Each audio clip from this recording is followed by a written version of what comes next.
Now coming up on our 26th year, more than a quarter of a century of service to the worldwide amateur radio community, we are This Week in Amateur Radio. Your all-amateur radio and technology news magazine and bulletin service of the air. This is edition, number 1346, with a release and air date of Saturday, December 14, 2024. Please take the program to your air, following the cue tone.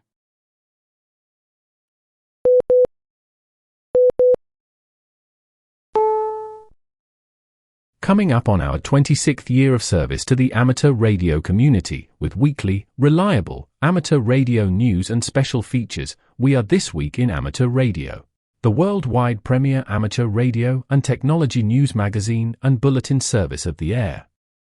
Here are the stories for release around the earth as we come to air with edition number 1346 of This Week in Amateur Radio. The FCC opens up the entire 6 GHz band to low-power devices. The league is warning members about amateur radio gear price increases due to proposed tariffs. The International Amateur Radio Union identifies non-amateur transmissions in the amateur HF bands. The ARRL 10-meter contest this weekend is a great opportunity for technician operators. LignoSat, the Japanese wooden satellite carrying amateur radio, is deployed from the space station. It appears that the United States is vulnerable to the Chinese Salt Typhoon and Russian Fancy Bear cyber attacks. The Grim-Eaton Alexander Sun Alternator SAQ will transmit a Christmas message on December 24th. The ARRL Teachers Institute opens applications for 2025. The use of CW is highlighted in a new BBC radio documentary. 150 students at Staten Island Tech pass their amateur radio exams.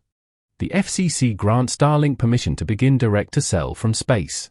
We will have this month's volunteer monitoring report, and we will leave you this week with the saga of South American satellite pirates in this week's report. These headline stories will come to you in a moment, along with this week's special features. We'll visit with Bruce Page, KK5DO, and get an update from AMSAT and what's new with all those amateur satellites in orbit. Australia's own Onno Benschop, FE K6FLAB, and Foundations of Amateur Radio will present an update on his latest open-source project called The Bald Yak, Part 2. Our own amateur radio historian, Will Rogers, K5WLR, returns with another edition of A Century of Amateur Radio. This week, we climb aboard the Wayback Machine to the beginnings of World War I as amateurs dismantled their stations under government order and began to report for military service. All this in this week's episode entitled Shut Down and Called Up. And we will stop by and visit with Bill Salier's AJ8B in the DX Corner, with all the latest news on DXpeditions, DX, and upcoming radio sport contests and more. That's all straight ahead as North America's premier amateur radio and technology news magazine and bulletin service, This Week in Amateur Radio, takes to the air right now.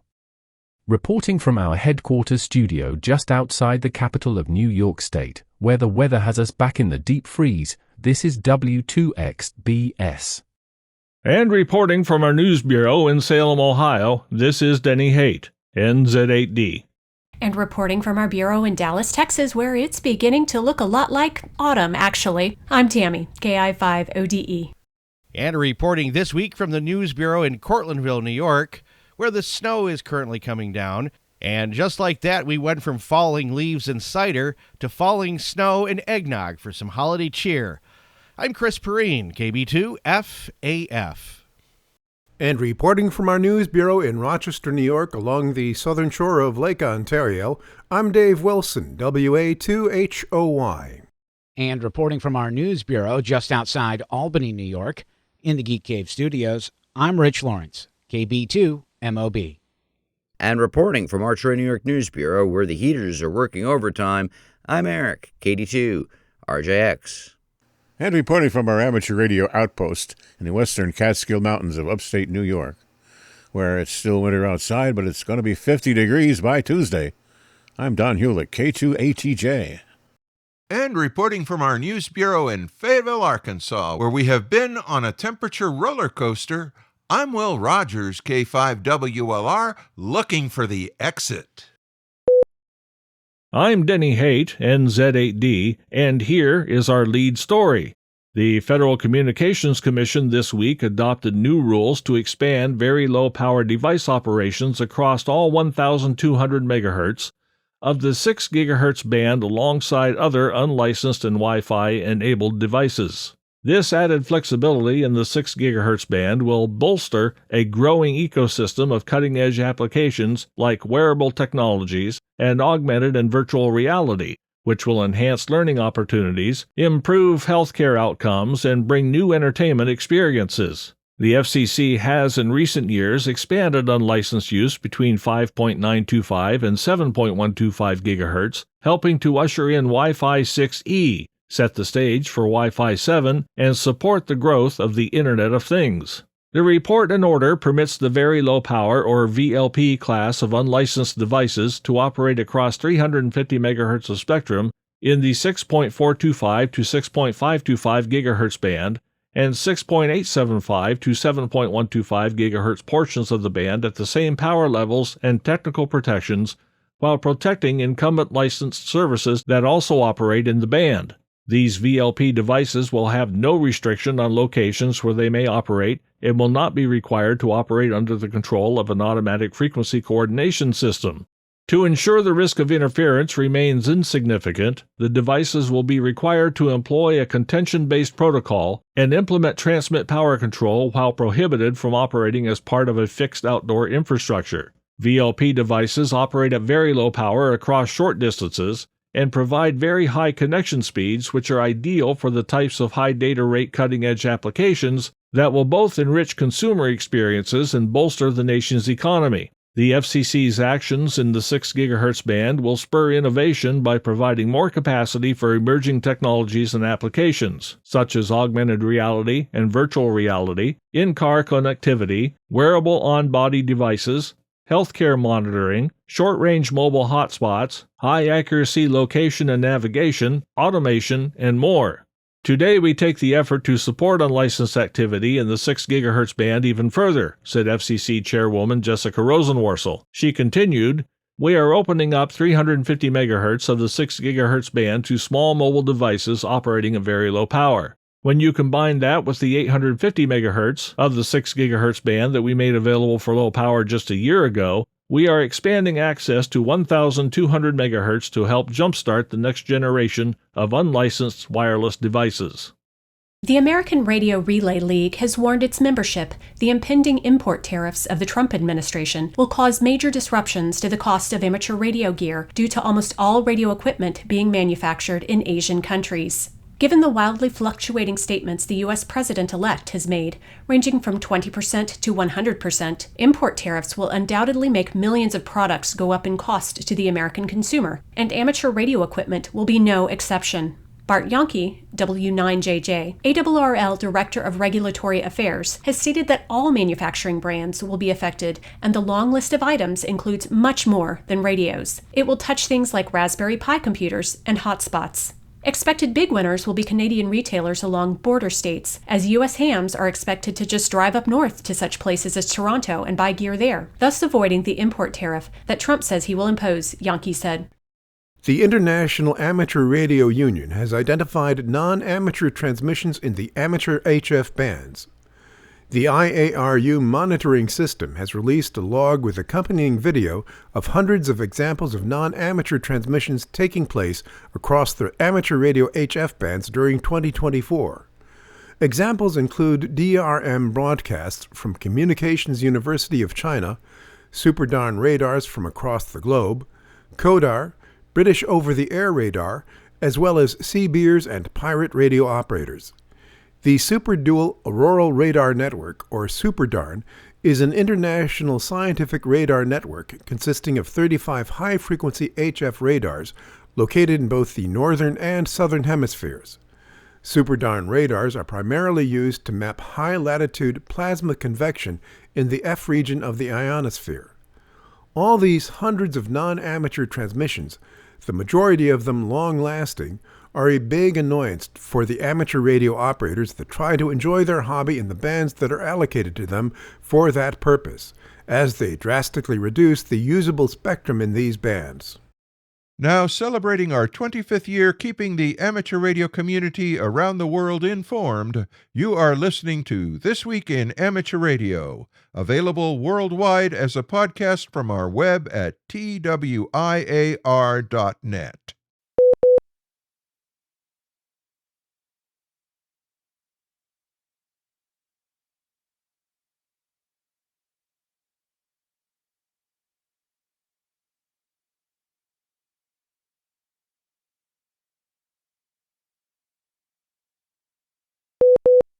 It is time for this month's Volunteer Monitor Program report. The Volunteer Monitor Program is a joint initiative between the American Radio Relay League and the FCC to enhance compliance in the amateur radio service. This is the report issued in December 2024 for activity of the VM program. Technician class licensees in Indiana, South Carolina, and Mississippi received advisory notices regarding FT8 operation on 40 meters. Technicians have only CW privileges on 40 meters. Licensees in Alabama, Florida, Louisiana, Michigan, and New Jersey received advisory notices for excessively wide signals of 10 kHz or more. Commission Rule Part 97.307 Subpart A provides that no amateur shall occupy more bandwidth than necessary for the information rate and emission type being transmitted, in accordance with good amateur practice. A licensee in Florida received an advisory notice for deliberate interference to a DX station, and to operators trying to work the DX station, on 14.252 MHz. Such operation is in violation of Section 97.101 Subpart B of Commission Rules. The operator was cautioned that FCC fines for such operation normally start at $7,000. There was one general volunteer monitor alert. There were 2 FCC referrals regarding apparent experimental high-speed stock trading signals on amateur frequencies. The program administrator presented a program by video conference to the Wisconsin DX Club and participated in one FCC meeting. The totals for this month's monitoring were 1,475 hours on the HF frequencies, and 2,455 hours on VHF frequencies and above, for a total of 3,930. We thank Volunteer Monitor Program Administrator Riley Hollingsworth, K4ZDH, for this report. We're at the peak of Solar Cycle 25, and the 10-meter amateur radio band has been providing impressive propagation lately. Here with more on an opportunity for technician class operators is John Ross, KD8IDJ. Recent reports of wide-open band conditions make this weekend's ARRL 10-meter contest a great opportunity to take advantage of the best conditions of a generation. I've been leaving the mobile radio on 10 meters for the drive into work each day, said ARRL regulatory and radio sport manager Bart Janke, W9JJ. I've been working all around the world with a mobile antenna and no amplifier, he said. ARRL 10-meter contest is this weekend starting Saturday, December 14th at 0000 UTC, that's Friday evening in North America, and concluding on Sunday, December 15th at 2359 UTC.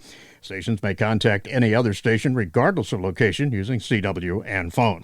The 10-meter contest is a great opportunity for technician class licensees to get a taste of HF contesting using the CW and SSB modes. On 10 meters, technicians have CW privileges from 28.0 to 28.3 MHz and single sideband phone privileges from 28.3 to 28.5 MHz. ARRL Contest Program Manager Paul Bork, W1SFE, hopes that techs seize the chance. At the peak of the solar cycle, 10 meters can offer opportunities to work some great DX, he said. I'm John Ross, KD8IDJ. For complete contest rules, visit the ARRL webpage. This is an update to a story from last week. As we reported, SpaceX has received permission to provide Starlink satellite service to cellular phones in the areas of the U.S. where terrestrial cellular networks do not operate.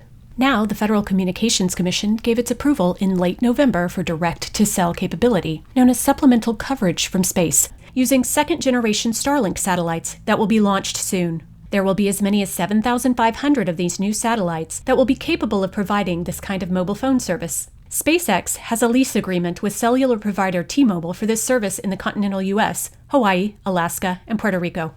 Earth-to-space communication will occur on the frequency range between 1,910 and 1,915 MHz. Space-to-Earth communication will use the range between 1,990 and 1,995 MHz.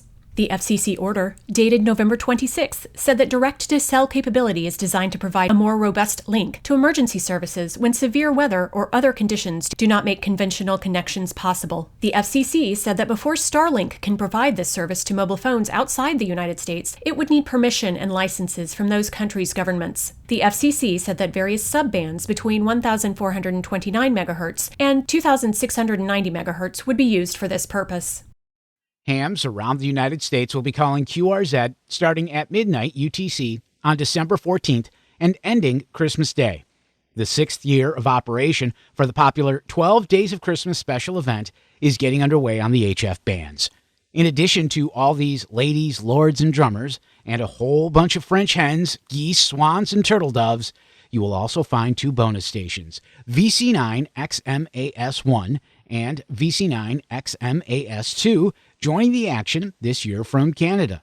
Everyone will be using either CW or single sideband, and there will be no QSL cards. Work all 12 stations, and Santa will let you download a certificate saying Clean Sweep after January 31st. If you also work either or both of the bonus stations, your certificate will say Clean Sweep Plus. Best of all, even if you work only a handful of stations or just one, you can still download a certificate confirming your contact. Visit the QRZ.com page for K2RYD for more details. The final major meteor shower of the year, the Geminids, hits its peak on December 14th and 15th, but will remain active until December 24th, Christmas Eve. It's a prolific shower that could be obscured by the full moon in some regions during those key peak moments, but radio offers some solace. If you can't see the showers, you can tune into them on FM radio, according to FMDXer Nick Langan, writing on the RadioWorld.com website. Nick writes that a sensitive FM radio tuned to an open frequency might be able to receive a somewhat rewarding message from high above as a series of audible bursts known as pings. He also recommends a directional Yagi FM band antenna if you have one. Of course, those hams among us who enjoy meteor scatter will likely be turning to radio too, namely 2 meters and 6 meters. They'll no doubt be chasing those ionized trails left behind in search of some memorable DX. The ARRL Teachers Institute on Wireless Technology continues to grow. And here with some exciting news about the 2025 Teachers Institute is John Ross, KD8 IDJ, reporting from League headquarters. Fresh off a highly successful YouTube telethon that raised more than $41,000 for the program, some of next year's dates have been announced and applications are now open. The program is growing and educators will have the opportunity to attend sessions around the country. We love having the teachers here at ARRL headquarters, but we wanted to bring this program nationwide, said ARRL Education and Learning Manager Steve Goodgame, K5ATA. Dates and details of the regional sessions are still being determined, but the hope is to touch many areas of the United States. The application process is pretty straightforward. Interested educators can find the web form at www.arrl.org/TI. ARRL covers all of the costs of the TI, including travel, but there is a $100 application fee if the teacher is accepted. The success generated from the program is demonstrable. The teachers leave TI with energy and knowledge. They've taken that and built tremendous programs in their schools, said Goodgame. The program isn't necessarily designed to get young people licensed, but rather to get them thinking about radio and their other areas of study. Teachers work amateur radio and radio technology into science, technology, engineering, and mathematics lessons. Amateur radio is presented as a pathway to get hands-on with the concepts and use them in the real world. I'm John Ross, KD8IDJ. There are 16 cohorts planned for the 2025 ARRL Teachers Institute on Wireless Technology. The growth we're seeing in TI is a result of the teachers' experiences with the program and the donors who enable it, said Goodgame. The Teachers Institute is funded entirely by donations to the ARRL Education and Technology Fund. You're listening to North America's premier amateur radio and technology news magazine of the air. We are This Week in Amateur Radio, distributed worldwide at twiar.net.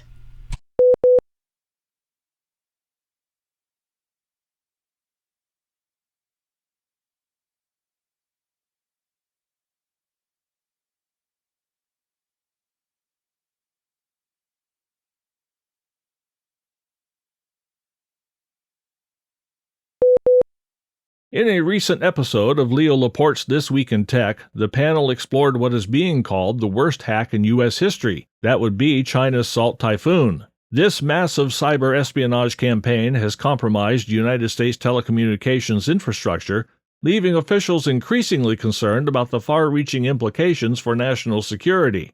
The Salt Typhoon hack, first reported in October, has been ongoing for months, with some instances dating back a full year. Chinese hackers have exploited vulnerabilities in the outdated U.S. telecom system, gaining access to the communications of high-profile individuals, including those in politics, intelligence, and law enforcement. During the discussion, the panel highlighted the challenges of securing aging infrastructure against sophisticated cyber threats. They noted that the U.S. telecom system is built on a patchwork of older technologies, making it difficult to implement modern cybersecurity measures. This has left the nation vulnerable to attacks like Salt Typhoon, which has allowed Chinese hackers to surveil targeted individuals with ease. Meanwhile, in a fascinating and disturbing segment in the podcast Security Now, the hosts exposed the inner workings of a sophisticated cyber espionage campaign by Russian state-sponsored hacking group known as Fancy Bear. Using an exploit dubbed the Nearest Neighbor attack, the hackers were able to breach the Wi-Fi network of their target organization from thousands of miles away by compromising an organization located in a building physically adjacent to their ultimate target. But here's where it gets even more devious. The hackers had previously obtained the credentials to log into the target's Wi-Fi via password spraying attacks. Once on the network, the attackers moved laterally, searching for key data, and exfiltrated it back to Russia. They relied heavily on living off the land techniques, utilizing common Windows tools to help cover their tracks. A sufficiently motivated adversary with enough time and resources can find a way to penetrate almost any network. President-elect Donald Trump has picked Kari Lake to run the Voice of America. Lake had been a popular news anchor for KSAZ-TV Phoenix prior to losing elections for governor of Arizona in 2022 and a U.S. Senate seat in 2024. I am pleased to announce that Kari Lake will serve as our next director of the Voice of America. She will be appointed by and work closely with our next head of the U.S. Agency for Global Media, who I will announce soon, to ensure that the American values of freedom and liberty are broadcast around the world fairly and accurately, he said.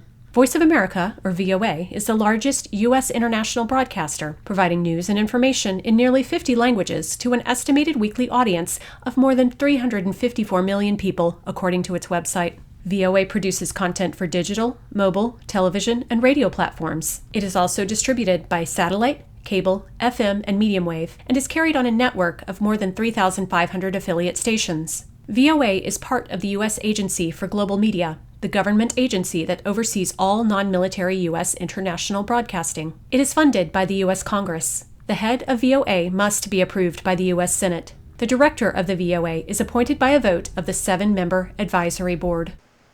Applications are now being accepted for campers interested in attending the 2025 Youth on the Air Camp. With all the details you need to know, we go to John Ross, KD8IDJ, with this report. Licensed amateur radio operators ages 15 through 25 who want to attend are encouraged to apply online at youthontheair.org. The camp is scheduled to take place June 15th through the 20th, 2025 in Thornton, that's near Denver, Colorado. And the Denver Radio Club, an ARRL-affiliated club, is the local host. The current application period is for the 5th camp for young amateur radio operators in North, Central, and South America. For the best chance at being selected, applicants should be submitted by 2359 Zulu on January 15th, 2025. Campers will be selected by the working group and notified by February 1st. And to encourage attendance from across the Americas, allocations for campers are being held open for various reasons and various areas of North, Central, and South America. If countries do not use their allocation or someone should within an allocation decline the acceptance, those positions will be filled from the remaining pool of applicants. There will be an ongoing process, and everyone will not receive notification of acceptance at the same time. Preference, though, will be given to first-time attendees. Applications will continue to be accepted through May 1st, and up to 50 campers may be accepted. I'm John Ross, KD8IDJ. The application process is free, but a $100 deposit is required upon acceptance. Should a potential camper be unable to pay the $100, they may apply for a scholarship or a waiver. Campers are also responsible for their own arrival and departure transportation to the camp. Travel assistance may be available, especially for those traveling from outside the U.S. and Canada. Travel during camp events is provided. For further details about the camp, visit the camp webpage at youthontheair.org or email Camp Director Neil Rapp, WB9VPG, at director@youthontheair.org. LignoSat is a one-use-sized CubeSat whose outside structure is mainly composed of wood. In the development of wooden artificial satellites, we can produce wooden structures by using a familiar material, wood, and the usual manufacturing techniques. The satellite, which arrived at the ISS a month ago, has been a high-profile experiment in avoiding space junk by using biodegradable components, in this case, magnolia wood.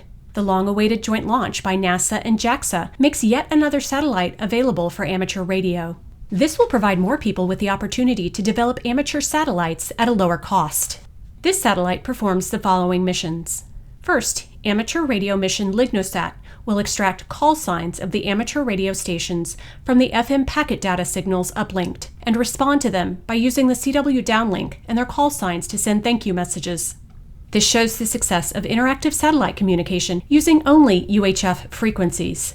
And second is an educational mission to educate students to learn about the characteristics of the satellite by acquiring its HK data, such as the internal temperature, the strain of the wooden structure, and the Earth's magnetic field, and calculating the rotational direction and rate of the satellite, as well as observing the effect of the space environment on the wooden structure of LignoSat. The date and time of deployment was December 9th, 2024 at 2030 JST or 1130 UTC plus or minus 90 minutes. Downlink frequency of the CW beacon is 435.820 MHz. Please track the satellite using the orbital elements of the ISS for a while after deployment. As time passes, it will gradually fly ahead of the space station. Please send your reception reports to jh3bum@jamsat.or.jp. The VLF transmitter with call sign SAQ at Grimmington Radio Station was put into commercial operation with transmissions across the Atlantic Ocean on December 1st, 1924. 100 years later, SAQ is still operational and will be started up on Christmas Eve morning, December 24th, to deliver a Christmas greeting to the world. SAQ can be heard on VLF 7.2 kHz CW, and the entire event can be followed live on YouTube starting at 0720 UTC. Live video from World Heritage Grimmington Radio Station begins at 0730 UTC. Startup of the Alexanderson alternator SAQ from 1924 will occur at 0800 UTC, with transmission of a Christmas message to the whole world using the 200 kilowatt Alexanderson alternator. A test transmission will occur on Friday, December 20th at 1200 to 1500 UTC. QSL reports may be submitted online. Amateur radio station SK6SAQ will be QRV during the day on the following frequencies: 3.517.2 kHz CW, 7.017.2 kHz CW, 14.017 kHz CW, 3.755 kHz SSB, and 7.140 kHz SSB. You are listening to North America's premier news and information service for the amateur radio hobbyist. We are This Week in Amateur Radio.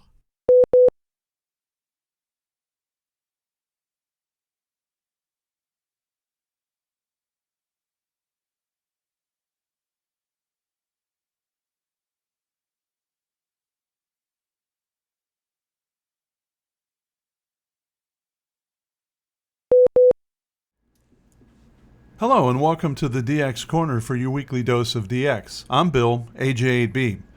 My OM, K8DWE, always told me, watch what you say on the radio as you never know who is listening. Well, to his point, I received the following email from Newton, Papa Yellow 4 Nancy Fox in Brazil. Hello, Bill. Thank you very much for our FT8 QSO today at 28074 megs. I'm a big fan of your podcast show at This Week in Amateur Radio, and finally I had the chance to have a QSO with you. Tomorrow I will upload my QSL at LOTW, QRZ.com, and EQSL.com. Looking forward to our next meeting, 7-3 Newton, PY4NF. Well, that was pretty cool, working him and having him recognize my call and then send me an email. The This Week in Amateur Radio podcast really has an international appeal, and I really do have to watch what I say because everyone's listening. Thanks, Newton, for the email. That was just such a hoot. If you have a comment or question, you can email me at thedxmentor@gmail.com, just like Newton did. And I sure hope to work him on CW and phone soon. So this section of DX News comes from Bernie, W3UR, editor of the Daily DX, the Weekly DX, and the How's DX column in QST. If you would like a free 2-week trial of the Daily DX, your only source of real-time DX information, just drop me a note at thedxmentor@gmail.com. So we have an update from Sierra Leone. The 9 Lima 5 Alpha DXpedition is now QRT. They went QRT Saturday, December 7th at 1700 Zulu, with more than 110,000 QSOs in the log. They had to stop a little earlier than planned because the rising tide would have been problematic to dismantle the last antenna on the rocks, not to mention that it's dark at 6:30 p.m. in Sierra Leone. They now have to clean and pack everything in order to fill our 30 check baggage and 15 cabin bags, the weight of which is of course limited. For log corrections, use exclusively the email address mentioned on our website under the log section, to the exclusion of any other recipient. That was a terrific DXpedition. I got to listen to them quite a bit. A very professional group of guys, and they were really running some great rates, which they must have done to get 110,000 Qs. So here's an IOTA DXpedition to Kanika Island as Alpha Uniform 2 Kilo and Saga Island, Alpha Uniform 2 Sierra. And both of these islands are in our property of India. So these are winding down, and the Saga Island is terminating on December 13th or 14th. So by the time you listen to this, they're probably QRT. The team consisted of VE3LYC, VU3LPL, Cesar, VU2RS, Sereth, VU3WEW Adersh, and VU3DXA Anil. They had been posting daily updates on their website. The most recent update says that local electrical noise and lack of high-power bandpass filters have limited them to a single operating position on sideband. FT8 seems to be working well, though. And I did listen for those guys, and that area of the world is just hard for me to get into, so hopefully next time. KH7 Alpha Lima Allen is working on Wake Island as an electronics technician, 3 months on and 1 month off for at least 1 year. He has Mondays off from work and, quote, most likely will be on the air early mornings or late afternoons Wake Island time, which is UTC plus 12 hours, to avoid the peak heat of the day. His K87AL/KH9 setup includes a barefoot Yaesu FT891, dipoles for 40, 30, 20, 17, 15, and 10 meters.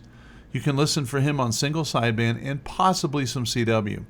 He said last week that he is not sure his CW skills are up for running the kind of pileups that he ran into, yet. So here's one I'm excited about. It's the S2 group going to Bangladesh. The S21DX team have been currently traveling, and they should be QRV by the time you hear this. They had a total of 20-hour travel by boat road and motor launch, but they finally got there. They're planning 3 stations for sideband and FT8 and 3 more for FT8 only. The 160-meter station will be running 15 watts, so good luck with that. Listen for them on sideband and FT8 on 1.8 through 28 megahertz, including 60 meters. On FT8, they will use the SuperFox mode, so make sure you are using WSJTX 2.7 Release Candidate 7 or later. Quote, in the Advanced tab, select Special Operating Activity, select SuperFox mode, and Hound. They will have 14 operators, of which 7 of them are youth. 8 of the ops have previous experience, and 6 of them are new. They have 1 YL also, and you can check that out at s21dx.org. So another one in that same part of the world that I was not able to work was Krish, VU4 Alpha. He is now QRT from Andaman Island.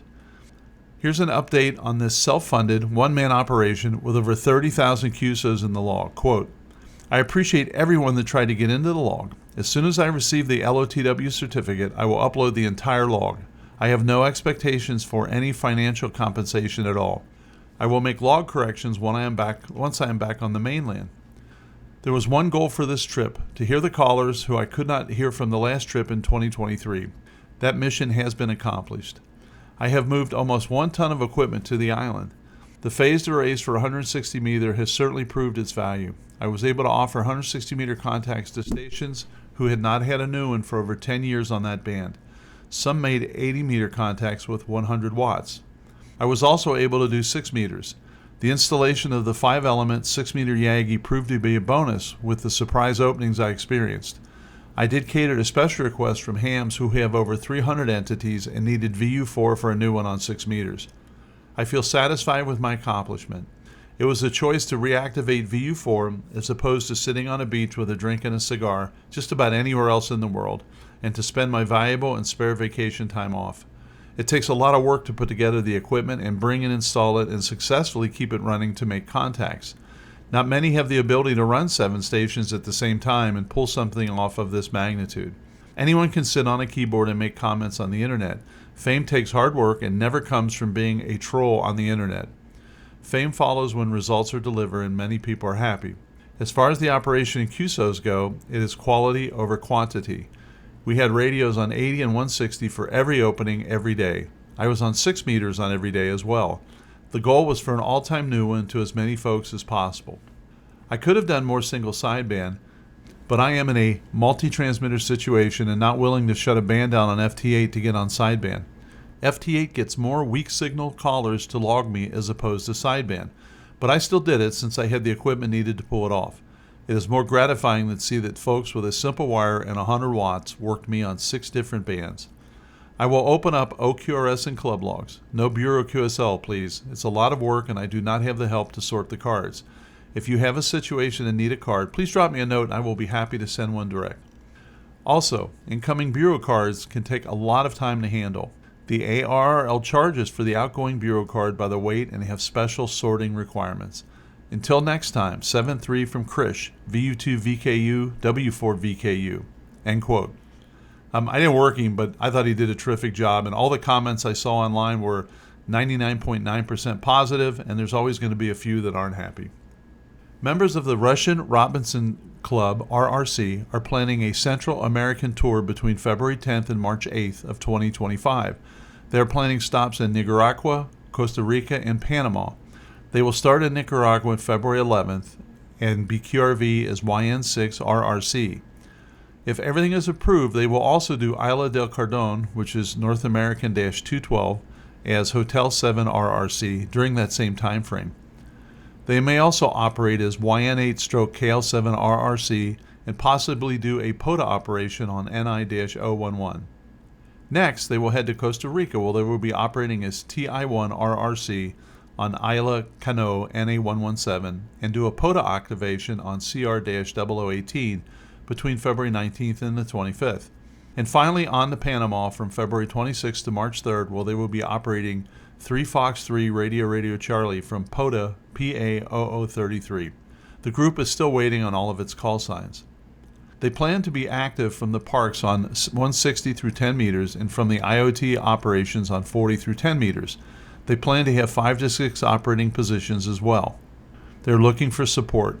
Check out the TI1RRC webpage, TI1RRC page on QRZ.com. Also, W1DED will be interviewing R1BIG Reza, and that should be done by now, so you can check that out. W1DED does a tremendous job of interviewing and getting information out there, and I would really encourage you to check him out. Well, I know that ARRL contest sheet is read elsewhere in this podcast, and the contests that I mention are somewhat redundant. However, there are a few contests that I have found to be especially useful for DXers who are trying to fill band slots or to get entities or zones in the log that may otherwise be difficult to get. Here's a contest that I have participated in several times over the years and really enjoyed it. It is the Czechoslovakian DX RIDI contest. The date is the 3rd full weekend in December, or December 21st. The bands are the standard HF bands, and of course the mode is RIDI. The exchange is RST and zone. The points change per bands and continents, so you need to check out the WA7 B&M website for more details. But it is an absolute blast, and I'd encourage you to do that. And as always, if you do it, drop me a note and let me know how you do. Until next week, we're getting closer to Christmas, folks. This is Bill, AJ8B, saying 7-3, and thanks to my XYL Karen for her love and support. I hope to see you in the pile-ups. You are listening to This Week in Amateur Radio, available to download as a podcast from anywhere on the web podcasts are available.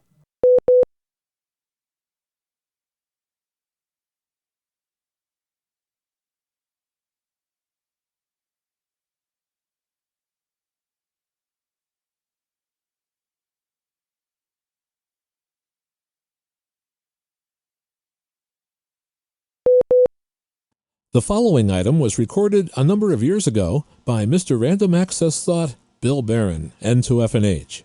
We thought you would like to enjoy this ham radio Christmas item once again. This time around, remastered by Bill himself at the N2FNH studios. So here now, for your enjoyment, is A Christmas Packet. A Christmas Packet, with apologies to Clement C. Moore. 'Twas the night before Christmas, the moon shone so bright, its light on the snow was a beautiful sight. I sat down in my easy chair with a sigh. Through the window I stared at the stars in the sky. Suddenly I woke to a racket. I knew right away something came in on the packet. I rose from my chair and went back to my shack, while the radio kept up its clackety-clack. A brap burst out of my TNC. The headline said that it was for me. This must be a joke, was the thought in my head. DE the North Pole was the way that it read. I knew that it must be one of the boys, so I tried to connect to the source of the noise. So quickly I typed, con OK on, but just as fast as it came, it was gone. Then from the parlor I heard a soft thump. And then heard the front door close with a bump. Puzzled, I went to the living room door, and there my eyes were drawn down to the floor. I couldn't believe what I saw by the tree. Earplugs for my wife and a new rig for me. That sneaky old elf, he pulled quite a gag. While I was in the back, he snuck in with his bag. The few minutes I was on, packety-pack, gave him just enough time to empty his sack. Then from my set, I heard one last zap. I turned and was back in my shack in a snap. I thought I knew what this message might be, so as I sat down to look at the CRT, this line I read by the screen's tree light. Merry Christmas to all, and to all, a good night.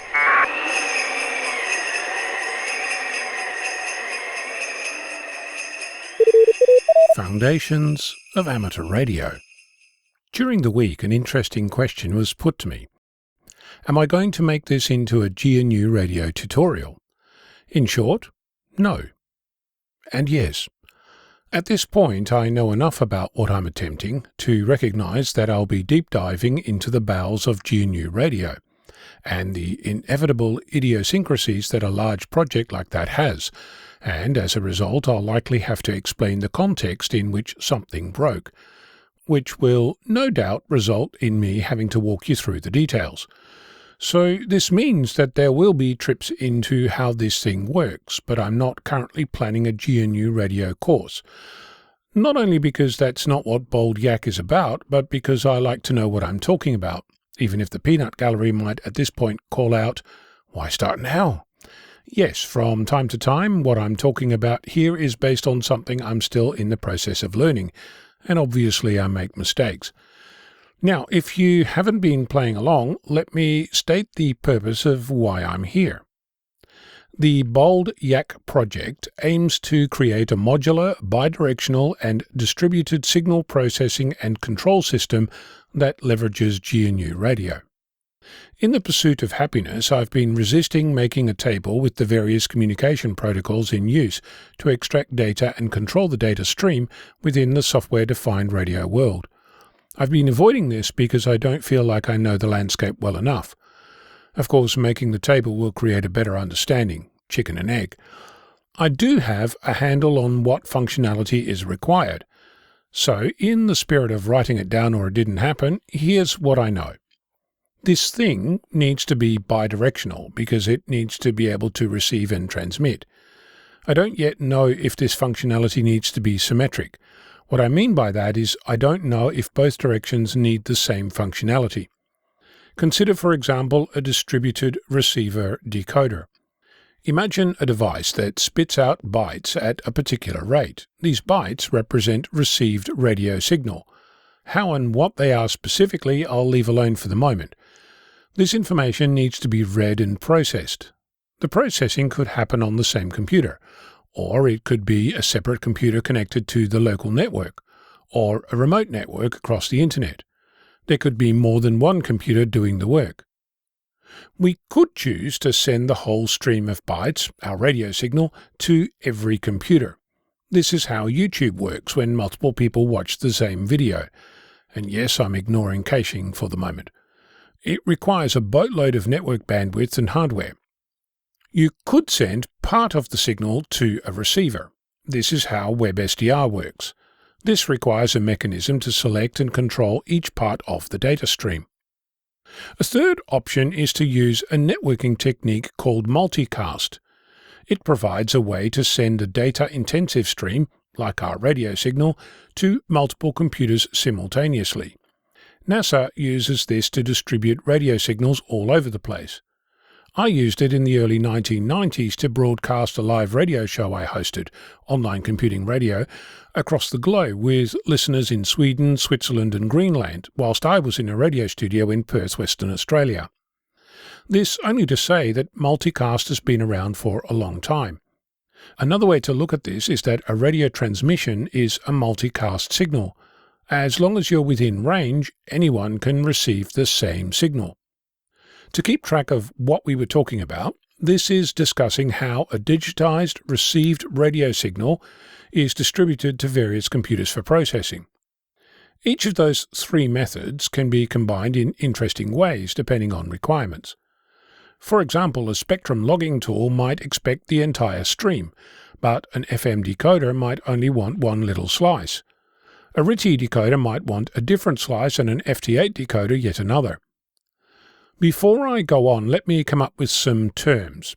No doubt these will get refined, but for now I'm going to define a receiver as a computer that acts as a destination, or sink, for a stream of radio bytes across the network. Similarly, I'll define a computer that generates a source of radio bytes as a transmitter. I'm not yet sure what to call the computer that's physically connected to the antenna, but I'll start with using the term antenna node. This isn't strictly accurate since there's more than an antenna there, but I have to start somewhere. I note that GNU Radio calls a transmitter a source and calls a receiver a sink. With that nomenclature, our antenna node would be considered both a sink and a source, which doesn't really help us here. Back to the receiver. All of this needs some form of control intelligence, as in a receiver needs to be able to control where the signal comes from, or said differently, you need to be able to select an antenna node. Not only that, you need to be able to tell the antenna node specifically what data you want and perhaps in what form. Now, on the reverse side of this, the transmit chain, do we need the same functionality? Does an antenna node need to be able to accommodate multiple transmitters? Does such a thing exist? Do we want it to exist? How would we get one data stream from the transmitter to the antenna node? How would we do this with multiple streams? Is the same control system required? At this point, you're likely to realize that this isn't trivial. We can pick something and just start, but I'd like to spend at least a little amount of time considering the options. With over 40 years in the computing field, I'm leaning towards making the transmit and receive identical, because we don't yet know what we don't know. And besides, I can sort of see how multiple transmitters might use the same antenna node, and what the real-world applications of this might be. Something else to wrap your head around: what if the transmit logic was the reverse of the receive logic, as in the same thing, just swapping sink and source around? It has a certain elegance about it, even if I don't yet know how this might be achieved. I'd also like to take a moment to thank Kevin, Victor Echo 7 Zulu Delta, Nick, Victor Alpha 3 November Whiskey, and Mark, Whiskey 1 Mike, for their thoughts and suggestions. Keep them coming. I'm Ono, Victor Kilo 6, Foxtrot Lima, Alpha Bravo. Now, in our 25th year of service to the worldwide amateur radio community, you are listening to This Week in Amateur Radio.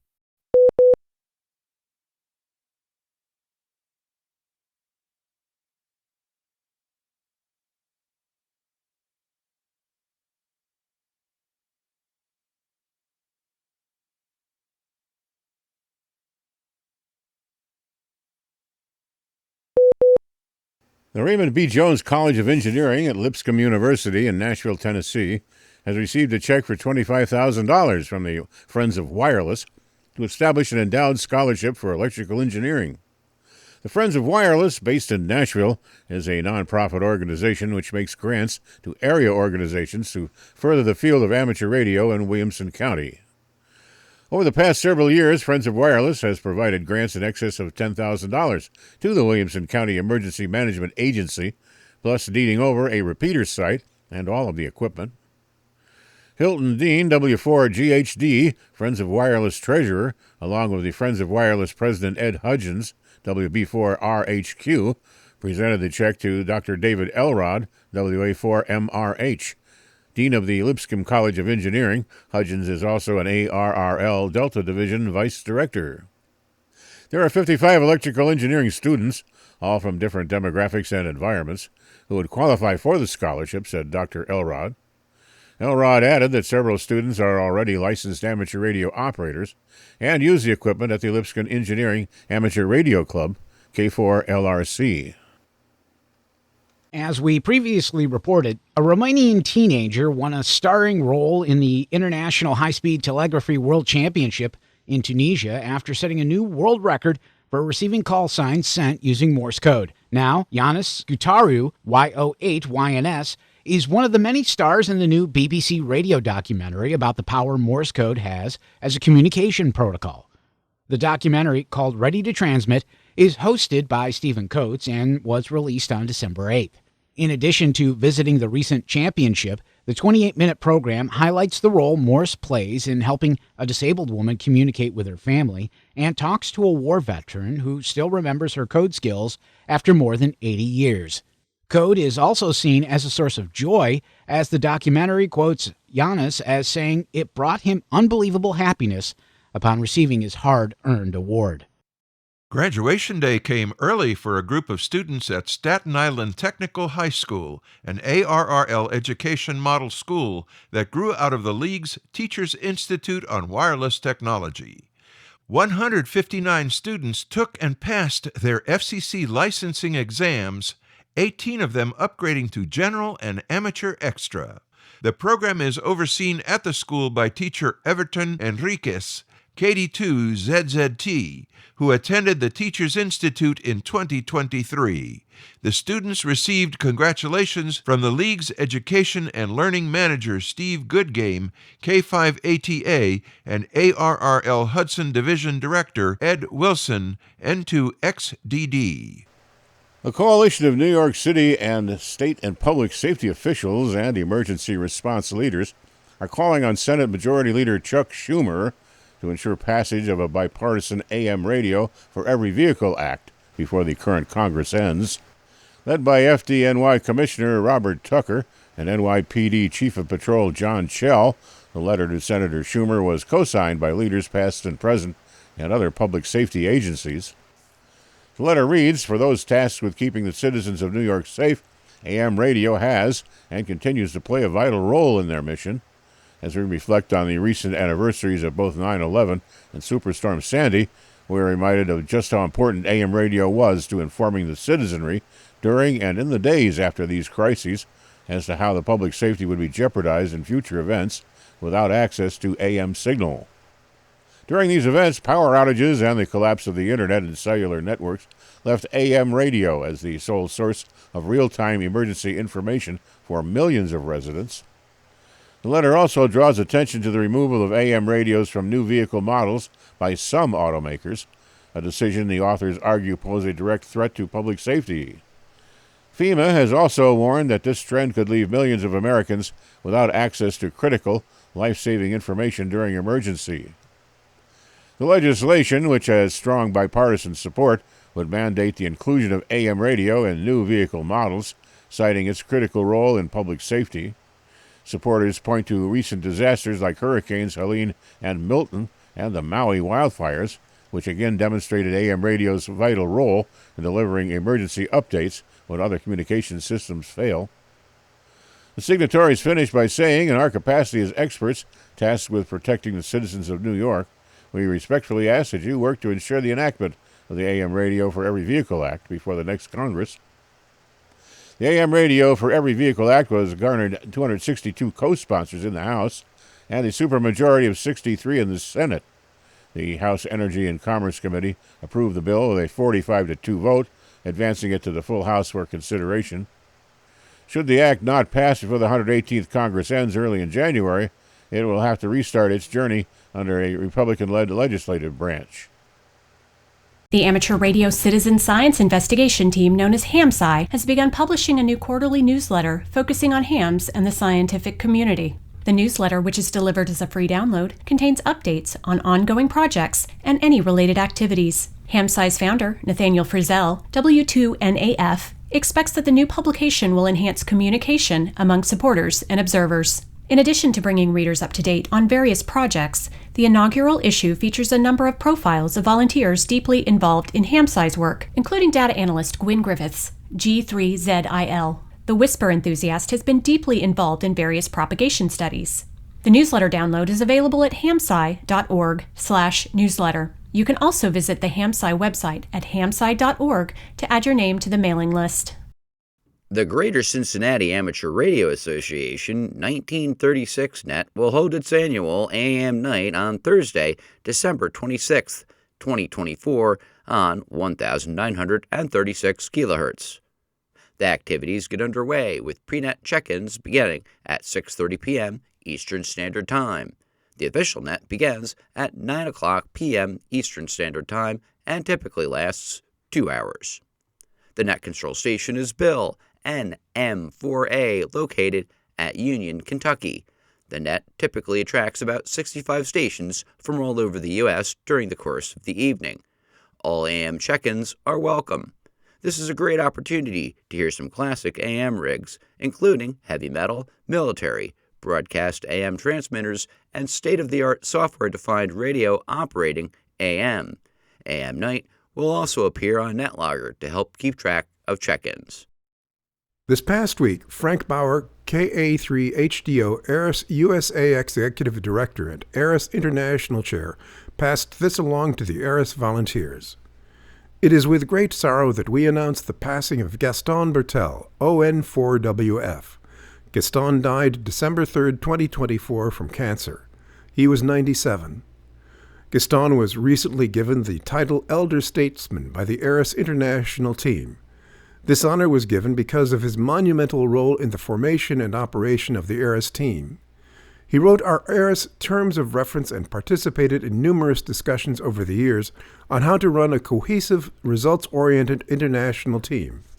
His in-depth knowledge of amateur radio rules and regulations, particularly his knowledge of licensing and third-party traffic, enabled ARRS to develop an operations plan that could support human spaceflight amateur radio operations across the world. His knowledge of radio telecommunications was respected in Europe and elsewhere, allowing him to give presentations on amateur radio in space to members of the European Parliament. His personality radiated an inviting aura to all. He has been a friend, a leader, and an inspiration to all of us. Gaston began his journey in human spaceflight amateur radio by guiding a group of engaging students in a radio contact at a Belgian space camp during the 1992 STS-45 space shuttle mission. This contact was with Belgium's first astronaut, Dirk Fremout, ON1AFD. Gaston coordinated the radio contact preparations and operated the radio station during the contact. Gaston was instrumental in convincing ESA to install LS-band antennas in the Columbus module prior to launch to support future operations in Columbus. He worked with Professor Pavel Kabachek from the Wrocław University to design, build, and certify the antennas and led a fundraising campaign to pay for the development, test, and certification. With Ham TV as the first hardware customer of these antennas, Gaston led the Ham TV technical team meetings to prepare the Ham TV ground stations for operations and to coordinate the onboard Ham TV operations. Gaston will be sorely missed, but the light of his legacy shines in all of us that he has touched, inside and outside of the ARRS program. Coming up next, This Week in Amateur Radio is presenting another chapter of A Century of Amateur Radio, Hams, Organizations, Events, Inventions, from the mind of Chris Cordella, W2PA, and his editing team. Each episode will bring a different aspect of early amateur radio history. coming up right after station identification here on This Week in Amateur Radio. We pause for stations along the network to identify. We are This Week in Amateur Radio, available as a direct download on our website at www.twiar.net.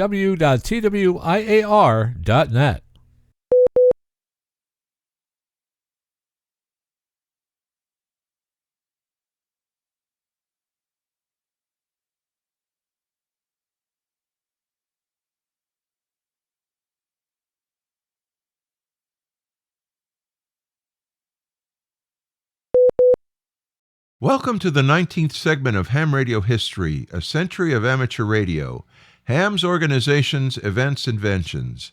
I'm Will Rogers, K5WLR. I am sending many thanks to Chris Cadella, W2PA, for permitting us to use his website in the preparation of these programs. Now here comes the next chapter of Ham Radio History. Shut down and called up. With ham radio shut down completely by the war, the old man was back the following month with an article titled simply Rotten, which is what he thought of the closing of amateur stations, finding that he no longer had anything to do in the evenings. What was the harm, he asked, in allowing us to at least listen? One compensation for him had been an increase in the activity, meetings, of the local radio club. Despite the good humor at the League, the membership was not just off the air, but leaving home for military service.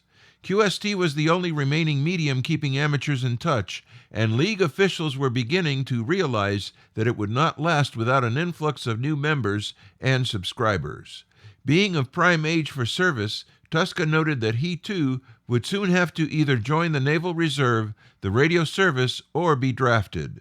So, along with an appeal for subscriptions and renewals, the editorial page called for someone with a more or less defective anatomy to please help continue to put out QST. Endorsing this appeal, a letter from none other than Thomas Edison was printed on the inside front cover, complimenting the ARRL on the magazine, having judged the issue sent to him by Tuska to be very interesting. In July, the ARRL announced a drive to sign up 2,000 operators for military service. Hams could serve their country while receiving an education in their favorite pursuit. Harvard University turned Pierce Hall over to the Navy for training and housing radio electricians. Courses including 30 words per minute code, theory and apparatus, and secret code work were taught.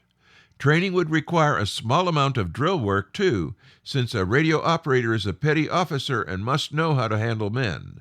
A second, somewhat smaller school at the Brooklyn Navy Yard and a third at Mare Island, San Francisco, were also established. A month later, the 3-page lead article, What the Naval Reserve Offers Men of the ARRL, subtitled as written specially for QST by the Naval Publicity Bureau, announced another training facility at Columbia University.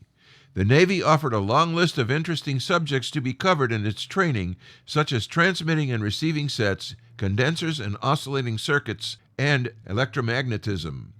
All of that, and they'd pay you too. At the top end of the 5-grade scale, chief electricians would receive $72 per month, and at the bottom, electricians radio, landsmen, $32.50 per month. You would also get subsistence and retainer fees.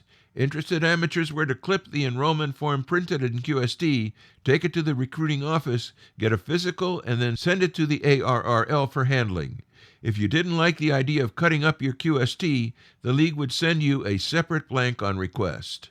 100 enlisted men per year could also take tests to be selected for admission to the Naval Academy.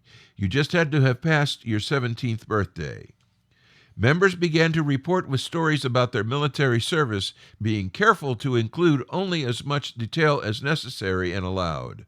Many ARRL trunkline operators had by then joined up and were listed in QST, some along with their assigned locations. Even Mrs. Candler, 8NH, had enlisted in the reserve. An anonymous contributor, identified only as P, wrote of his experience as Navy receiver operator. Everything from procedures to Q signals had changed from what was familiar to him. Practically everything is in code, he reported. I have sometimes listened for 3 hours without hearing anything to disturb the absolute silence of the ether. Just think what a blessing this would have been in normal times. Stories of station closing activities around the country also filled the news. The Baltimore Radio Association reported how amateur stations had been closed and sealed across the area with the help of the club, in part to show a public face of cooperation by organized amateurs. So-called sealing parties had closed more than 235 stations thus far, some even in the absence of their owners.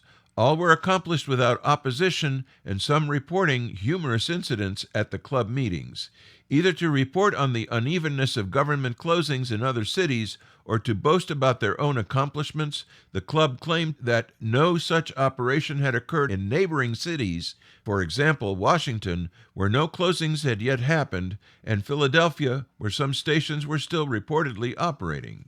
Except for the relay committee, the club planned to continue to function during the shutdown, and regular meetings would continue. They suggested that QST begin an experimental department where new technical ideas could be published and discussed. Some members had always been more interested in the technology than in relaying anyway, they claimed. In Buffalo, New York, the county sheriff and deputies, along with local police, were assigned by the governor to detect and dismantle amateur stations. Over 300 had been closed by mid-April. The city also set up a station in the federal building to detect and help locate any stations still in operation. Evidently, there was a procedure for municipal authorities to obtain permission to do so, since it was set up by the city's radio engineer. After being taken over by the Navy, the local commercial station reopened for commercial use under their censorship. A central figure in the city was MB West 8AEZ, one of the ARRL trunk line organizers. Referred to as Radio Gunner West and the radio censor for the United States government for this district, West had also been actively recruiting for the Navy in the local area. Professionally involved in radio from its early beginnings, he had then lost interest altogether because of the crude equipment available at the time, but was reintroduced to it in 1914 by a group of boys who came to him for advice on setting up an amateur station. Building a station and hearing the air filled with signals, he found himself hooked this time. As midsummer set in, QST, having hit a peak of 100 pages in April, was now down to 44 in the August issue. Yet its optimistic tone remained, and the full page opposite the table of contents claimed that following the initial wave of discouragement at the closing, the tide had now turned. Amateurs continued to report their wartime experiences. Bill Woods, 9HS, operated from Manistique, Michigan at WMX, another commercial station taken over by the Navy. In his letter, which included a redacted word or two, he described his midnight to 6 a.m. shift, listening to the goings-on with no QRM at all. When he and other amateurs reported to the Great Lakes Naval Training Station, NAJ, they initially were discouraged to find that few there seemed to even know what radio was. But over time they discovered a few others with similar backgrounds and prepared to have a regular hamfest with radio amateurs. This may have been the first use of the term hamfest in QST. Regular NAJ confabs took place among old amateur radio friends, the radio bugs, including well-known trunkline operators such as 9ABD, wrote James Crotus, 9HN. They would often gather after work and talk well into the evening until the bugler blew taps. Some of the most enjoyed moments of his life were spent at this training camp. A group of them answering a call for volunteers for Class II sea duty headed for Cambridge, Massachusetts, and the Naval Radio Reserve School.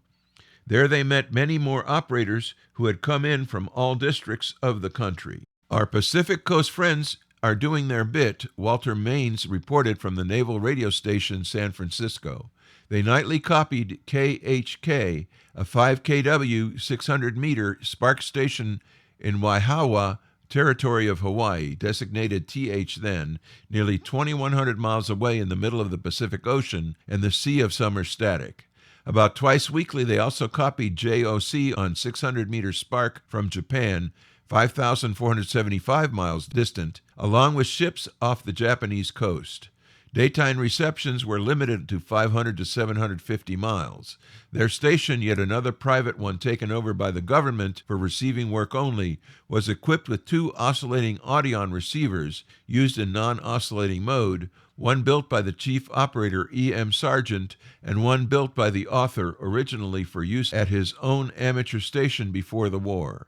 One receiver covered 600 to 10,000 meters, the other 200 to 1,500, but both worked equally well at 600 meters, along the busiest place of the radio landscape.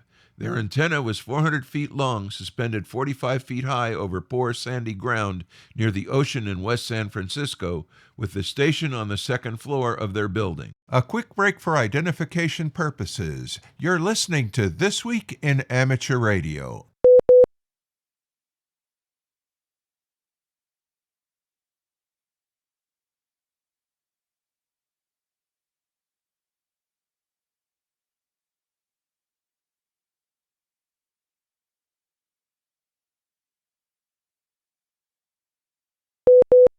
Not to be outdone by the Navy and its active and visible appeal to amateurs, the Army called for aviators and balloon pilots for the Signal Officers Reserve Corps of the Army, offering a commission as a second lieutenant, a salary of $2,000 per year, $35,000 in 2013 dollars, and a bonus when called to active service.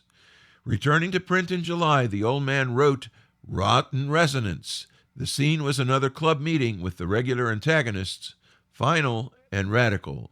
Final, short for Final Authority, was a blowhard know-it-all, and Radical was a smallish, level-headed, normally reserved voice of reason whose raison d'etre was to ask probing but leading questions, all to get a rise out of Final. As usual, Radical had worked Final into a frenzy, this time leading him to believe that one of the other members had been testing his transmitter in violation of the closed-down order. Radical led Final through the usual series of questions, ending with the fact that the experimenter was using a phantom antenna, the early term for a dummy load.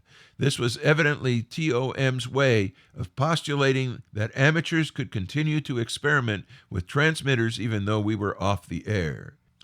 The matching, more serious editorial that month also called for experimenting with phantom aerials to improve transmitting efficiency. All of this appeared to be a trial balloon of sorts as hams probed the boundaries of their shutdown order. Perhaps having seen the old man's article, or having read the July editorial, or maybe Maxim, probably the author of both, had sent him a copy, Lieutenant Commander Reed Falwell, U.S. Navy, wrote a letter to Tuska making it quite clear that the operating band encompassed all radiotelegraphic experiments, and strongly implied, although he did not explicitly state, that included the use of equipment with a phantom antenna. In his mid-July letter, which appeared in the September QST as the lead article, he attempted to define the boundaries more precisely, saying that there was no ban on the use of components, inductors, capacitors, and other parts for non-radio uses such as in medical equipment. Nor was there a ban on radio frequency oscillations per se, but there could be no radiotelegraphic experiments at all, and all the experiments usually performed by amateurs must cease. He suggested that this would be a good time for amateurs to learn American Morse, since all good operators should know both codes. At the bottom of the page under a separator bar is the note, "This explains by Dr. Radio's article on phantom antennas, alluded to in a previous issue, has been withheld." Signed, Editor. That month's editorial reacted with a noticeably irritated tone. "The facts are that we must not touch any radio apparatus. All we can do is read radio books and think radio thoughts. Until we become Germanized, we at least have these liberties." The closing and restrictions, while disheartening to amateurs, were just one indication of the strategic and tactical importance of radio to the government and the military. Jonathan Zenneck, a well-known German professor of electronics and widely recognized radio authority, had written a best-selling textbook on radio theory that was regularly advertised in QST. See, for example, the QST February 1916 inside cover advertisement. In July, he was arrested and interned at Ellis Island on suspicion of helping German spies in the United States receive communications via high-powered stations in Germany, such as the well-known one in Nauen. His arrest seemed to have been ordered in part because he was German and a well-known radio expert. There were as yet no reports of actual spying by him. However, Zennick was also a captain of Marines in the German Army and was assigned to a coastal station in Sayville on Long Island, New York, owned and operated by Atlantic Communications Company, itself owned by Telefunken of Germany. The U.S. Navy had taken over the station in 1915 to enforce what was then United States neutrality in the conflict. As the country entered the war, Zennick and his station were both put under the control of the Navy and the Secret Service. In response, the old man wrote, "Something rotten somewhere," meaning out in Sayville, speculating that Zennick's arrest must have been based on something concrete. A New Jersey amateur had recorded transmissions from Sayville and worked with the Secret Service to build a case against the station before the Navy took over. Tom wondered, could it have been Zennick who sent information to Germany about our first troop shipments? He also wondered about something appearing in the press about superimposed oscillatory circuits, some sort of encoding that made transmissions undetectable without the proper information to extract them. Could this be a new solution to the QRM problem? And then, magnanimously, he suggested that after we make up again with old Z, let's ask him into the ARRL. He's probably okay. His trouble is with his Kaiser. TOM argued that if only the Navy would let the stay-at-home amateurs use their receivers, they could help locate such enemy transmissions. Not surprisingly, a September editorial agreed, saying that secret operating by the enemy was possible using any number of clandestine antennas, and that amateurs with receiving capability could be of great use in discovering them, if only they were not prohibited from doing so. Aside from the government itself, the general public worried about the possibility of wireless technology posing a security threat and read about closings and seizures of equipment in the press. This led to unfortunate, unwarranted actions being taken against some amateurs. In one instance, James A. Nassau, 3CT of Philadelphia, was investigated by special officers of the local police and the U.S. Secret Service because someone in the neighborhood, knowing he had been an amateur, reported suspicious noises coming from his house. Late one evening, investigators who were not at all familiar with wireless, one in fact admitting that he had never before seen a wireless, asked whether he could receive on his setup and about how far it could send. His setup being a simple hand key and a buzzer that he had been using for code practice sessions with some friends. The rest of his equipment had long since been packed away in boxes. Other September editorials lamented the coming of fall and its yearly promise of lower static, prime season for radio in normal times. But for the closings, amateurs would have been gearing up right about then. The QST editorial, another season opens, but talked about all the marvelous things hams would be doing now that September had arrived, and each one ended with but. And yet, this optimistic passage appeared most likely written by Maxim. It probably will be many months, and we expect to see at least another September come and go, which will be not much different. 'Tis a sad, sad tale. But like most sad tales, it is not without a big ray of hope. This hope is that the present conditions cannot go on forever, and that the spirit of amateur wireless is just as much alive in these dead days as it ever was. Whether the law closes up our stations or even takes away our apparatus, whether we ourselves are scattered to the four winds of heaven, whether we are in the army in France or in the navy on the tossing sea, we are still amateur wireless bugs, and nothing will ever change us. Dead Septembers may come and go, and the years may change us from the springy youth to sober age, but the call of the spark will still be in our hearts, and the desire to have and use the little old set up in the attic or down in the cellar will still be the one great yearning. We will always be amateur wireless bugs, come what may. That's right, isn't it, fellas? Equally upbeat, the editors predicted a new kind of game once amateurs were again permitted to operate, and 1,000 or more new operators trained by the Navy would return and become active. You will be big guns when you come home after the war. You will be the ones who will run things. This may be the first use in QST of the term big gun for a prominent station and operator.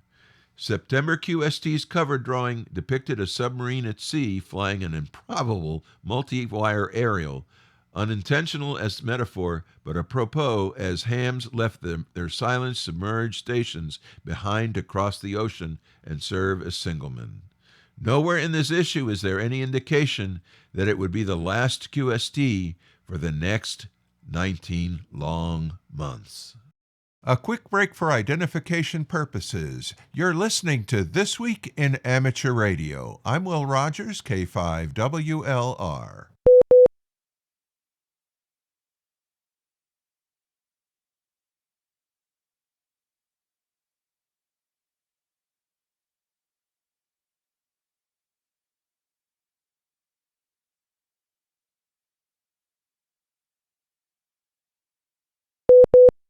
Included in this material are quotes from the following: The Old Man, Rotten, QST, June 1917, page 7. Help Keep QST Going, editorial, QST, June 1917, page 20.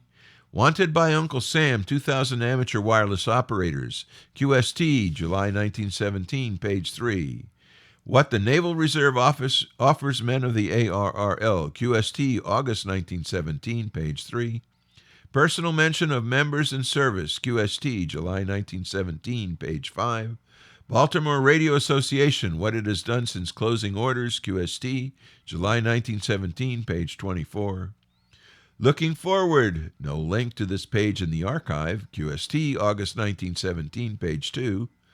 Crowdus James, West Joins East, ARRL Members Volunteer, Radio Communications by the Amateurs, QST, August 1917, page 23. Falwell Reed, Concerning Phantom Antennas, QST, September 1917, page 2. More Stringent Than Supposed, editorial, QST, September 1917, page 15. Zennick, Jonathan, Wireless Telegraphy, German, 1908, English translation, McGraw-Hill, New York, 1915. The Activities of Alien Enemies, The Wireless Age, Volume 4, Number 12, September 1917, page 790. Navy Takes Over Sayville Radio, The New York Times, July 9, 1915, page 1. The Old Man, Something Rotten, Somewhere, QST, September 1917, page 7. Rotten All Right, editorial, QST, September 1917, page 17. Enemy Wireless, Radio Communications by the Amateurs, QST, September 1917, page 18. Another Season Opens, But, editorials, QST, September 1917, page 16. With appreciation to Chris Cadella, W2PA, for the use of his website materials, Ham Radio History, A Century of Amateur Radio, Ham's Organizations, Events, Inventions, I'm Will Rogers, K5WLR, reporting for This Week in Amateur Radio. Bruce Page, KK5DO, is here now with this week's AMSAT report. Bruce? Thanks, John. Finishing up for AO7, there's a good video on YouTube. Do a search for The Little Satellite That Could. Scroll down a bit and you will see the Sleeping Beauty satellite Oscar 7. The runtime is about 30 minutes and goes back to the beginning and a segment on the batteries. There are plenty of pictures of AO7, schematics, and other pictures. You should enjoy it. We talked about LignoSat last week. The satellite was deployed on December 9th. The CW beacon downlink is 435.82 MHz. As soon as the satellite is tested and commissioned, we will have the uplink for the FM so that you can send a packet and receive a CW message on the downlink of your call sign. In the meantime, you can capture telemetry from the beacon. Haight's ICM will have an FM transponder on board and launch is scheduled for the first quarter of 2025. It will function similarly to Haight's D or SO-121. We will have more information as we get closer to launch. This is Bruce Page, KK5DO. Back to you, John. And thanks, Bruce, for that report. It is time for this week's look at solar weather. Brought to us each week by solar prognosticator Tad Cook, K7RA in Seattle, Washington. Tad says that it is hard for him to believe, but solar activity dropped from recent record-setting values again this week. It looks like solar flux may peak for the short term around 190 on December 22nd and again on December 24th and 28th. So looking ahead at the predicted solar flux for the near term, it will be 170 on December 15th and 16th, 175 on December 17th through the 20th, 185 on December 21st, and it is forecast to peak at 190 on December 22nd. Looking at the predicted planetary A index, it will be 5 on December 15th, 8 on December 16th through the 18th, 12 on December 19th, and 8 on December 22nd. In radio sport this week, a lot of great contests starting December 14th and 15th with the ARRL 10-meter contest. That's CW and phone. December 14th and 16th, the Produxis 070 Club Triple Play Low Band Sprint contest. That's digital. December 14th through the 15th, a lot of great contests. TRC Digi Contest, digital. The SKCC Weekend Sprintathon, that's CW. The ARRL 40-80 meter contest, CW phone and digital. Also on December 14th and 15th, the International Naval Contest, that's CW and phone. And December 15th and 16th, it's the Run for the Bacon QRP contest, that is CW. And remember, you can visit the ARRL contest calendar for more events and information. Upcoming Section, State, and Division conventions, January 4th, Ham Radio University sponsoring the ARRL New York City Long Island Section Convention, that's in Brookville, New York. January 10th through the 11th, the 2025 Southwest Florida Regional Ham Fest, sponsoring the ARRL Southern Florida Section Convention. That's in Fort Myers, Florida. January 17th and 18th, it's the Cowtown Ham Fest, sponsoring the ARRL North Texas Section Convention. That's in Forest Hills, Texas. And don't forget to search the ARRL Ham Fest and Convention database to find events in your area. The Delaware Lehigh Amateur Radio Club will host WX3MAS Christmas City Special Event, December 12th through the 15th, 2024. Operating from the club station in Nazareth, Pennsylvania, WX3MAS will be on the air from 1400 Zulu to 2200 Zulu each day. Operations will be on the 20, 40, and 80 meter bands with some SSB, CW, and FT8. Published phone frequencies there are 3.850 MHz, 7.250 MHz, and 14.265 MHz. For more information, contact David at N3EYT via email at n3eyt@arrl.net. In New Zealand, amateur radio operators are sharing the power of radio, in this case, low-power, license-free handhelds to bring communities and families closer together. Helping people connect over radio and stay connected is the mission behind the effort known as Rebuild Free Radio Network. It's an emerging collective in New Zealand that's relying mainly on portable, license-free handheld PRS or private radio service radios that are often used as tools in public safety. A number of the participants also have their amateur radio licenses, including the network's national coordinator.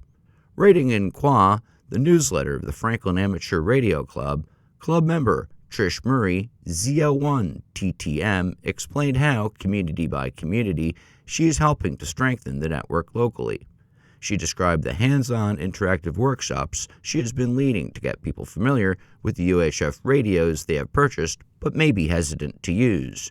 The workshops explain that local resiliency is the best reason for using a radio and the area repeaters, whether it's to stay in touch with other family members or communicate in a crisis. A YouTube telethon to raise money for the ARRL Teachers Institute on Wireless Technology was a resounding success. Here with all the details is John Ross, KD8 IDJ, who files this special report. More than $21,000 was contributed during the live stream, which unlocked another $20,000 that donors had set out as a challenge gift, a total of $41,000. ARRL Director of Development Kevin Beal, K8EAL, says that upped the ante. It's quite clear that even with the generosity of donors in attendance, the challenge gift really pushed everyone until the end to meet that goal. The event, hosted by YouTuber Josh Nash, KI6NAZ, was his popular ham radio crash course channel. It drew thousands of viewers. On the stream, several teachers and students who have benefited from the TI shared their stories of success. We're glad that teachers Everton Henriquez and Drew Mortensen joined us on the stream. Two of Enrique's students attended and were inspirational and impressive. That's the whole reason why we're doing this, said Beal. A face familiar to longtime ARRL members also paid a visit via video. Former ARRL President Keg Craigie, N3KN, shared her memories of the origin of the ARRL Teachers Institute on Wireless Technology, which she pioneered. People have stepped up in just the most wonderful ways over the years. Large donations, small donations, whatever people are able to do, have made it possible to continue this program, she told Beal in a video call. Craigie attributed the program's success to its flexibility and how it can evolve to meet the changing needs of educators. ARRL Education and Learning Manager Steve Goodgame, K5ATA, hopes to pivot the program again for 2025. We're taking it on the road. Historically, we've flown teachers into ARRL headquarters in Newington, Connecticut, but we want to go meet some of them where they are, said Goodgame. I'm John Ross, KD8I DJ. The program has lofty goals for expansion next year. In 2024, there were 7 cohorts. Next year, we'll have 16.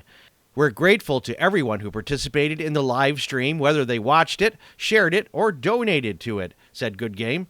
They are enabling us to continue this growth. You are listening to This Week in Amateur Radio, available as an on-demand stream from Spotify, Deezer, and wherever podcasts are available.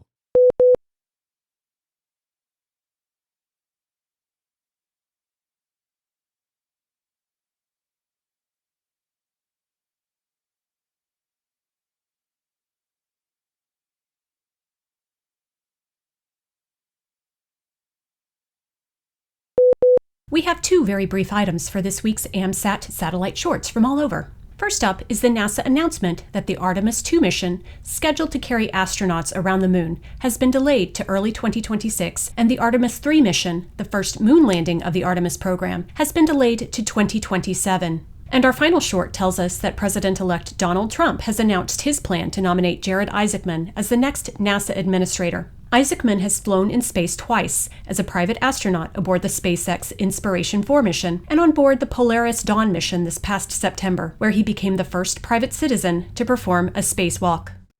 John J. Ellis, NP2B, former ARRL section manager for the U.S. Virgin Islands, became a silent key December 3 of 2024. He was 81 years old. Originally licensed as K0MMI in Kansas City in 1957, Ellis also held the calls W5RPI and W4MRJ and was known as a DXer and contester. He and his wife Jeanette, KB4XO, lived on the St. Croix Island between 1988 and 2012. During hurricane seasons there, he served as net control operator for the Maritime Mobile Service Net and the Hurricane Watch Net. In 2012, Ellis and his wife moved to the Villages, Florida, where he was an active contributing member of the Villages Amateur Radio Club. A celebration of life service was held on December 3rd, and in lieu of flowers, memorial contributions may be made in Ellis's name to American Radio Relay League at www.rrrl.org/memorial-gifts, or by mail to Kevin Beal, K8EAL, ARRL Director of Development, 225 Main Street, Newington, Connecticut, 06111. The Manchester Road Race isn't just an established fundraising tradition in Connecticut, it's now a family affair for Jack Robinson, KA1, GCZ, and his 10-year-old grandson, Aiden Karp, KC1, TWN. Both of them are members of the Bears of Manchester. The club's acronym stands for Better Emergency Amateur Radio Service and has the club call W1BRS. On Thanksgiving Day, the 2 amateurs helped their fellow club members relay information about the whereabouts and the well-being of the 12,000 participants running along the 4.7-mile course. They also kept a watchful eye on the more than 30,000 spectators. This kind of public service radio became a regular family affair after Aiden got his license last December, joining his 3 cousins as well as his aunt and uncle as hams. Jack said Aiden, who is an active member of Bears, also enjoys fox hunting activities that the club hosts and keeping a watchful eye on the weather as a skywarn spotter. Aiden is the youngest amateur to have ever provided this kind of support for the road race, but because the 6th grader has inspired other kids, that might just change soon. Jack said that ever since Aiden was seen in the spotlight with his radio, lots of area youngsters are willing to sign up to study for their license. Jared Van Antwerpen, ZL2 GVA, was an enthusiastic CW operator and QRPer as one could hope to find. He used his talents regularly on the New Zealand net, where he began his now familiar role as net control operator in February of 2021. Over the years, he achieved prominence for sending Morse code as a winner of the New Zealand Sprints, New Zealand Straight Key Night, the Sangster Shield, and the Memorial Contest. Jared became a silent key on November 19th. Jared's amateur radio life began in the Dutch province of Zeeland, where he was born. He received the call sign PE1ONB in 1992, and after passing the qualifying exam for CW at 12 words per minute, gained privileges on HF with the call sign PA3GMJ. After relocating to New Zealand in 1997, he would often be found in his spare time building Morse paddles in his workplace, Cuttin Limited, where he was a quality assurance and design manager. An active member of the New Zealand Amateur Radio Transmitter Society, he was a committee member of Branch 22 and a steadfast operator there for Field Day. When the time came to install a reverse beacon network receiver at the club, he served as coordinator for the project. On November 5th of this year, just a few days before he passed, he participated in the New Zealand net for the final time. Jared was 59. Delegates representing the amateur radio community from Nepal, Oman, Germany, Dubai, the United States, and more than 16 states from around India will converge in Kolkata on December 14th and 15th for Hamfest India 24. The National Amateur Radio Convention will take place at the Sister Nivedita University and will be hosted by Oscar India. Oscar India is an organization with an educational mission, and its name stands for Open Source Classes for Amateur Radio. Participants are expected to include representatives from the Nagaland State Disaster Management Authority, the National Disaster Response Force, the India Meteorological Department, and the National Disaster Management Authority. Last year's event, which reported an attendance of more than 1,000 hams from around the globe, was held in the state of Gujarat. The Hamfest showcases technical advancements in ham radio and provides opportunities for networking and mentorship. Organizers are particularly pleased to have the Hamfest return to the state of Bengal this year. It was home to the nation's first licensed radio amateur, Amarenda Chandra Guptu, 2JK, in 1921.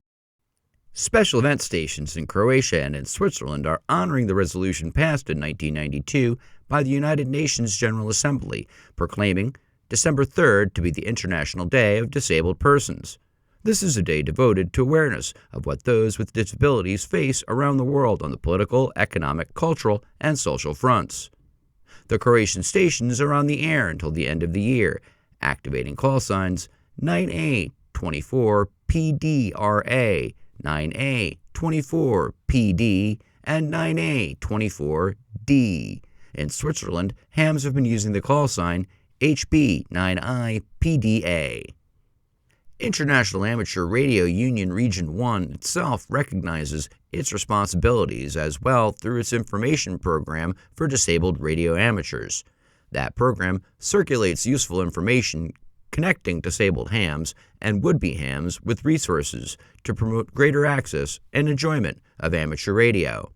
Riri, OD5RI, the coordinator of the program for IARU Region 1, encourages participation, stating on the organization's webpage, "Let's work together to ensure that amateur radio continues to be a hobby and a service that welcomes all, regardless of physical challenges." You are listening to This Week in Amateur Radio, available to download as a podcast from anywhere on the web podcasts are available.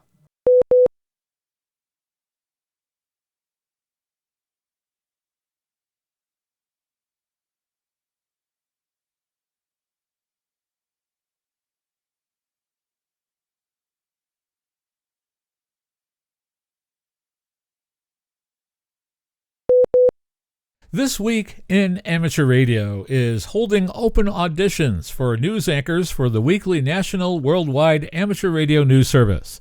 If you have a good radio voice and can reliably read provided news copy, we are looking for you. This, of course, is an all-volunteer position. An amateur radio license is not required. You must have a high-quality microphone, headset mics are not used, and be familiar with audio editing software to record and edit your finished news stories before uploading. If you would like to try out for a weekly or bi-weekly anchor position with North America's premier amateur radio news on air and podcast, please send an email to our producer, George, W2XBS. You can include a sample MP3 of yourself reading news copy sent as an attachment to W2XBS77@gmail.com. That's whiskey, the number 2, X-ray Bravo Sierra 77@gmail.com. Be sure and use Anchor Audition in the subject line. Please include your phone number and a good window of time for a callback to discuss your submission and our operating logistics to see if This Week in Amateur Radio is a good fit for you. We hope to hear from you soon. And finally this week, we have a story for you as we relate the saga of the South American satellite pirates. In the heart of the Amazon, amidst the dense foliage and symphony of nature's whispers, a silent revolution unfolds, one that transcends borders, defies regulations, and challenges the very essence of communication. At the center of this enigma lies the tale of the South American satellite pirates, a clandestine network of individuals who have ingeniously tapped into retired UHF MILSAT bands to extend their radio range deep into the heart of the rainforest. For decades, Brazilian loggers have employed 2-meter radios modified with frequency doublers and directional antennas, turning the once secret communication channels of the U.S. Navy SATCOM uplink frequencies in the 280 to 310 MHz band into conduits for their own purposes. Dubbed Bolinha, or Little Ball, by its users, the FLT SATCOM geosynchronous satellites, once a pinnacle of military communications prowess, now find themselves unwitting accomplices in this subversive endeavor. What began as a means for Brazilian loggers to enhance their radio range has evolved into a phenomenon that spans the breadth of Brazilian society. Truck drivers, seeking superior communication capabilities in remote regions beyond the reach of traditional infrastructure, flock to these satellites. Rogue loggers, wary of authorities encroaching on their illicit activities, deploy them as covert communication channels to evade detection. Drug dealers, organized crime factions, and ordinary citizens alike have found utility in this illicit network, transforming it into an integral part of the Brazilian communication landscape. The modus operandi of these satellite pirates is as ingenious as it is simplistic. Armed with readily available ham radio transmitters and makeshift frequency doublers, they breached the frequencies originally dedicated to military communication. The FLT SATCOM satellites, long retired and replaced with secured and encrypted counterparts, unwittingly serve as conduits for this underground empire. To the untrained eye, the activities of these satellite pirates may seem innocuous, casual conversations, soccer match celebrations, and coded warnings, but beneath the surface lies a complex web of illicit communications that transcends borders and regulations. The crackdown on the illegal hijacking of U.S. military satellite transponders, culminating in recent Operation Satellite, marks a significant chapter in the ongoing struggle against this subversive phenomenon. Brazilian federal police, armed with coordinates provided by the U.S. Department of Defense and confirmed by Anatel, Brazil's FCC equivalent, swooped in on 39 suspects in 6 states in what was the largest crackdown to date. Among those charged were university professors, electricians, truckers, and farmers, individuals from diverse walks of life, united by their involvement in this clandestine network. Despite enforcement efforts, the resilience of the satellite piracy subculture persists. With thousands possessing the know-how to exploit this technological loophole, the battle against satellite abuse in Brazil is far from over. As the airwaves fall silent in the aftermath of operations like Satellite, the satellite pirates bide their time, waiting for the opportune moment to reclaim their clandestine dominion. Their activities, though illicit, stand as a testament to human ingenuity, resilience, and the enduring allure of the forbidden. In the realm of satellite piracy, where the heavens meet the earth, a silent revolution unfolds, one that challenges conventions, blurs boundaries, and leaves authorities grappling with an elusive adversary. As the saga of South American satellite pirates continues to evolve, it serves as a stark reminder of the complexities of modern communication and the enduring allure of the forbidden. This Week in Amateur Radio is heard on nets and repeaters around the country and around the world, on great repeater systems like WA3PBD repeater system, on Thursday evenings at 7:30 p.m. on 146.730 and 223.940, covering all of Pittsburgh, Pennsylvania, and beyond. Many of the news and information items heard in this edition of This Week in Amateur Radio have been provided by the American Radio Relay League, the ARRL Audio News Service, and the ARRL Letter, AMSAT, the Radio Amateurs of Canada, the Shortwave Listening Post, the Federal Communications Commission, the Radio Society of Great Britain, and Ofcom, the South African Radio League, the International Amateur Radio Union, the Wireless Institute of Australia and the Australian Communications and Media Authority, the New Zealand Association of Radio Transmitters, the Amateur Radio Newsline, the Rain Hamcast, Eric Guth, 4Z1UG and QSO Today, QRZ.com, the International Telecommunications Union, the 425DX News, Parks on the Air, and the Soda Reflector, and various news sources on the Internet. With special thanks to all our weekly news sources and to you, our listeners, that wraps up this edition of This Week in Amateur Radio. If you'd like to write to us, you can find everything you need, including archive editions of the news service, at our website at twiar.net. And now, for all of us at This Week in Amateur Radio headquarters and our news team around the world, this is Chris Perrine, KB2FAF, wishing you a 73.